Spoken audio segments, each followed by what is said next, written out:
basic blues rhythm. There are a lot of ways to play this. I could go this way, bit of a stretch, or this way, same notes. And what are these notes? The first part of it, these two notes, G and D, that is what we call a perfect fifth. G, A, B, C, D in the major scale, 1, 2, 3, 4, 5. That's why we call it a fifth. Next note is E. G, A, B, C, D, E. That's a sixth. 5, 6. The next note is a flat 7. G, A, B, C, D, E, F. We call it a flat 7 because if you were playing a major scale, the 7th would be F sharp, a half step higher, starting from G. And that flat 7 is the 7 of this dominant 7th chord, G, G dominant 7, which has the notes G, B, D, F. That is a foundation of blues rhythm and blues harmony particularly. And if you want to build on that, and the riffs that you play really do get built on that, it helps to understand how they fit diatonically. And we don't usually think of the blues as diatonic music, meaning it's not based on the major scale, it's not based on a major key. But if we say that we're playing blues in G,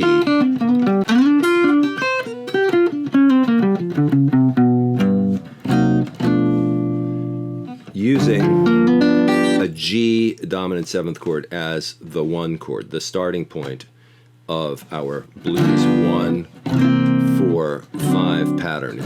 G, C, D7, G7 usually, or sometimes G major, but sooner or later you're going to hit a G7. You could just go to a C major. Sooner or later you're going to play a C7 and a D7. You will not usually be playing major 7th chords on the 1 and the 4 in a blues tune. It's not impossible. It does occasionally happen. But that's not really what we think about when we think about blues.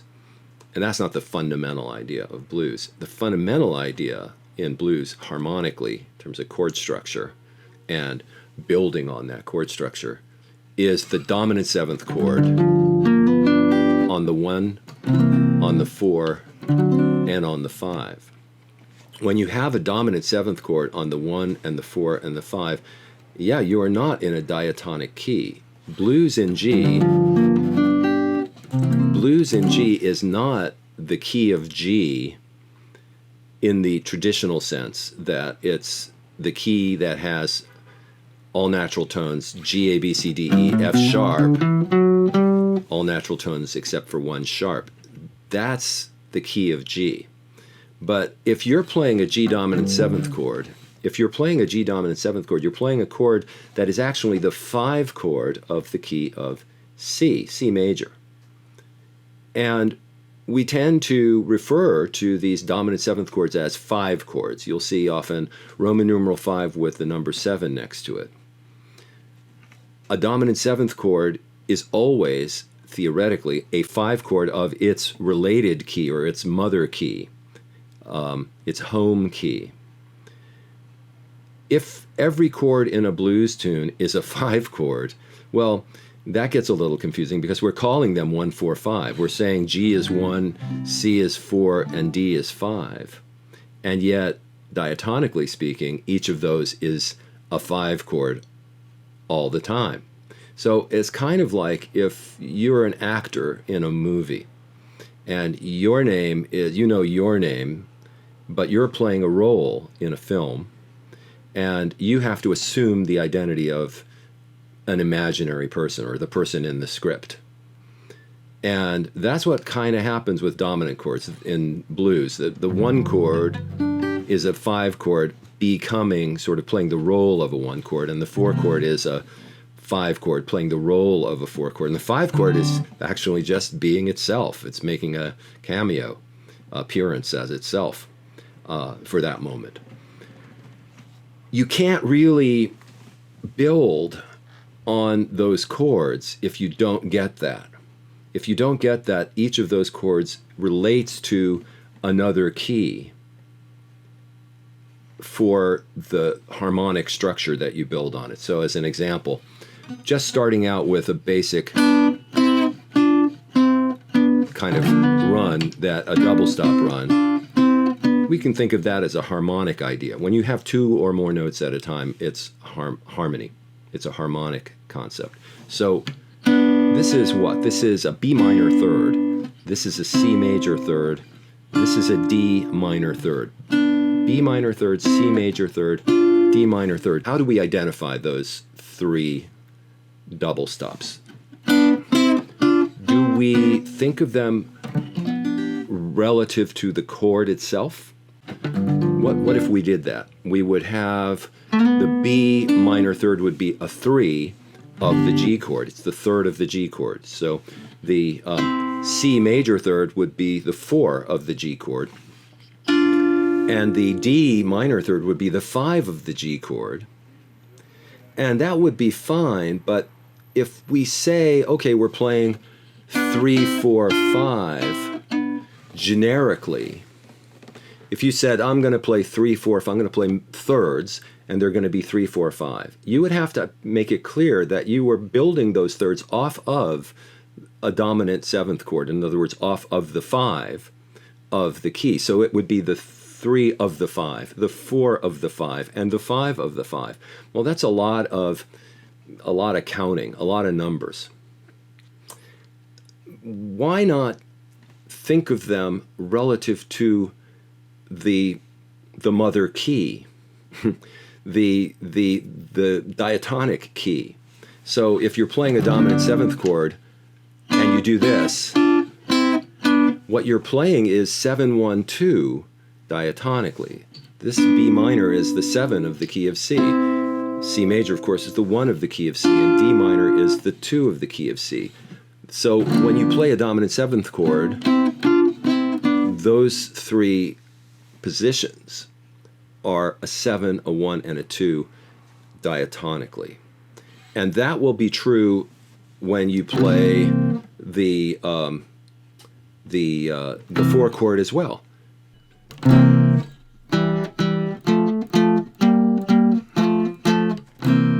We can move it up here.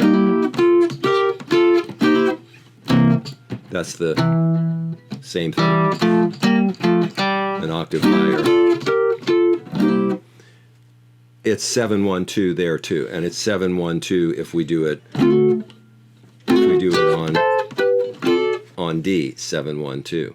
Of course, keep in mind that when I talk about each of these chords, the 1, the 4, and the 5 having its own 7, 1, 2 pattern associated with it, 7, 1, 2 is always going to be drawn from the major key that each of those is the 5 of. So C, or C7, is the 5 of the key of F, F major.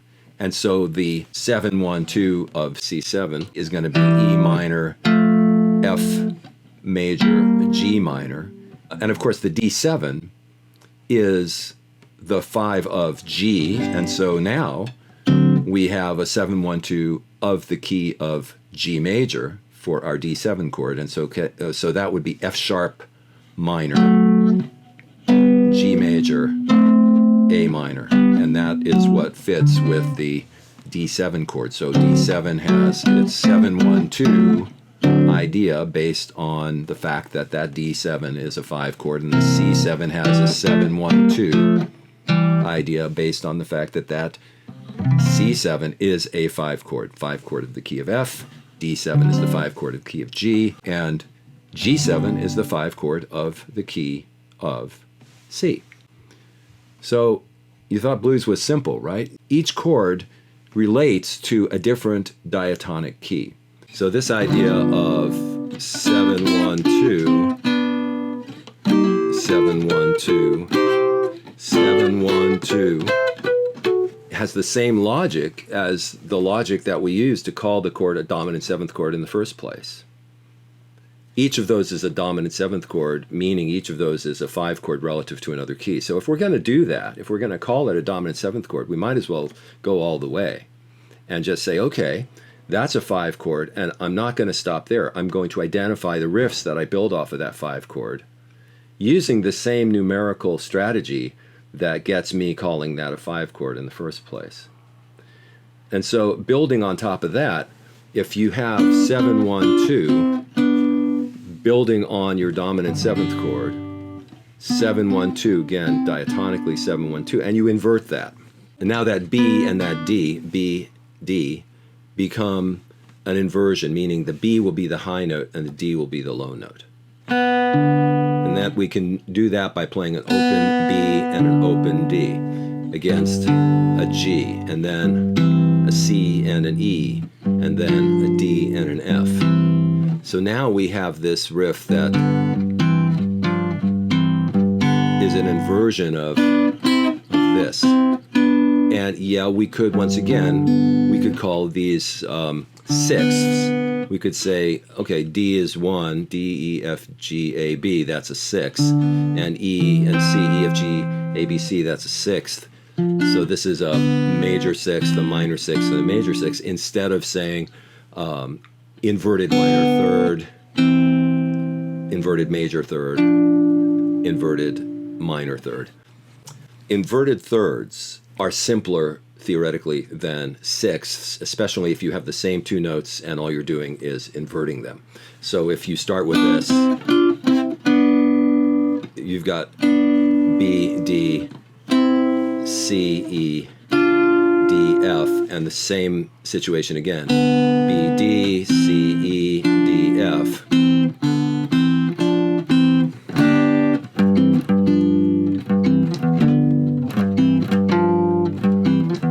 Well, that's 7, 1, 2 inverted, inversions. Using inverted thirds in a blues context is something that happens all the time. It's very effective. Sounds very cool. Let's say we take another example. Here I'm playing a G and a B. G and B, again, yes, we're playing a 5 chord, so this is the 1 of the 5 chord, but it's the 5 diatonically, so we're going to call it 5. It helps to call it 5 because if we know this is a major third inversion, then we're going to go to 4, another major third inversion, then 3, then 2.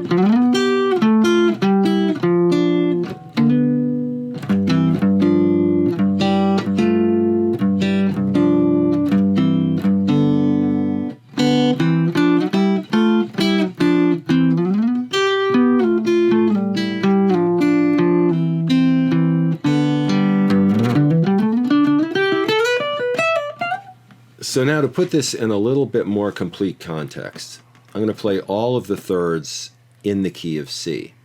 We have C major, D minor, E minor, F major, G major, A minor, B minor, C major, C, B, A, G, F, E, D, C.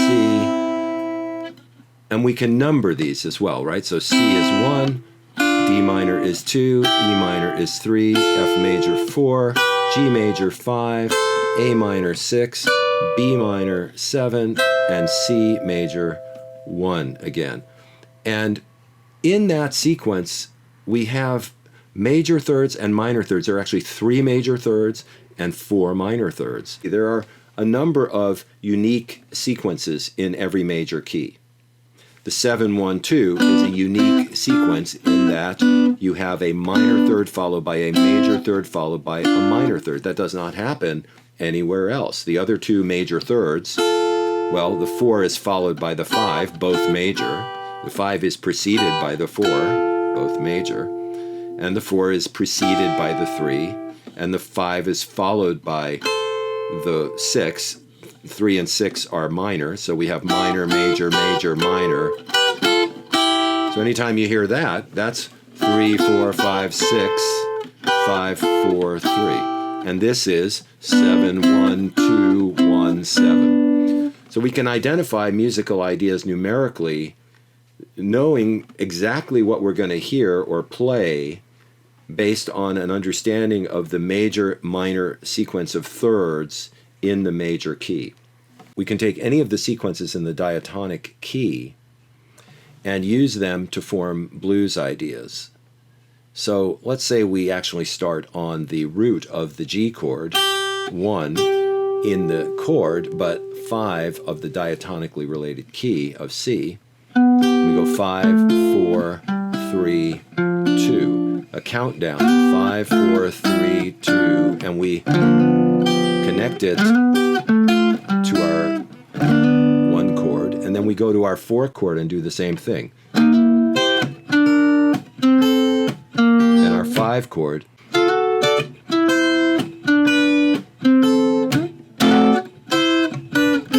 5, 4, 3, 2. From the 5 in the blues 1, 4, 5 pattern, D7 in the key of blues key of G, right? Of course, that D7 is the 5 of G, so we are really going 5, 4, 3, 2. But then when we go to the C7 and we do the same thing, are we going to call that something else now? Why not still call it 5, 4, 3, 2? And then, so when we're back to the 1, 5, 4, 3, 2 again. 5, 4, 3, 2. 5, 4, 3, 2. 5, 4, 3, 2. All of those double stop ideas, all those harmonic ideas are drawn from a major key, a major scale, but we never resolve to that major tonic in the blues context. We resolve to the 5. The 5 is the home chord, but it is borrowed from the key of C, C major, which we do not treat as our resolving tonic. The C is not where we resolve to G in a blues context. And that's it in a nutshell. We're not even talking about what happens when you play, minor blues scales, because that relates to the major key of B flat major. G minor is the relative minor of B flat major. So we're crossing key boundaries here. We're mixing and merging different key structures as the source, diatonically speaking, of all of these ideas. Now, of course, you don't need to know all that to play blues, but it does help if you want to go a little bit further and start moving toward jazz, and you want to see how blues is brought into jazz, how blues becomes part of jazz through the diatonic system, because jazz is really built along with diatonic ideas. When you get to jazz, and when people talk about blues being part of jazz, jazz having its blues origins, well, of course, you must mix diatonic terminology into that. And there are plenty of stories about people who play jazz but can't read. That's not really the point, because you can get by without reading, but you still need to know the language. You still need to understand the theory and the terminology of what you're playing if you want to get, serious about that stuff.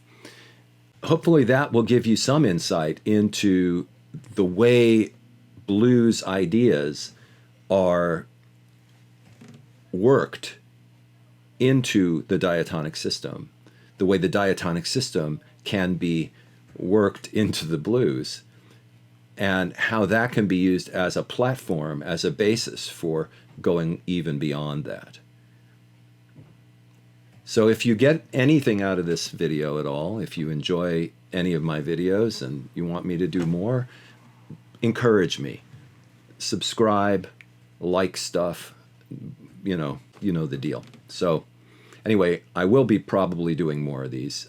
I have a very busy schedule these days, doing lessons and repairs at my shop, but I really like doing this stuff and I want to do more of it. So once again, I will see you next time.